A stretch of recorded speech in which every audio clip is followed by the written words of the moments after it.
la réceptionniste. Un peu mal à l'aise, Paul se leva et examina la photo de plus près.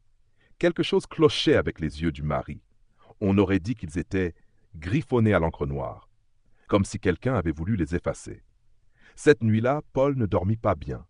Il se réveilla plusieurs fois, toujours à la même heure. 3h13.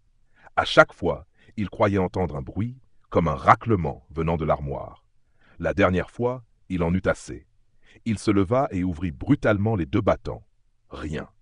Mais quand il referma les portes, il vit dans le miroir en face de lui quelqu'un assis sur le lit, immobile. Une silhouette pâle, sans visage, simplement tournée vers lui.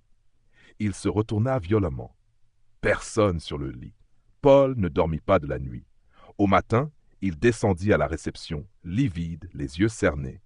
Il demanda à la vieille dame si quelqu'un avait déjà signalé des choses étranges dans la chambre 313.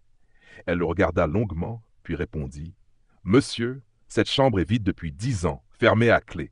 Il n'y a plus de 313. » Paul retourna à l'étage, pris d'un doute. Il compta les portes. 311, 314. Pas de 313. Il fouilla dans sa poche. La clé avait disparu. Ce soir-là, sur la photo au mur derrière la réception, un nouvel homme était apparu aux côtés du couple. Son visage flou, à moitié effacé.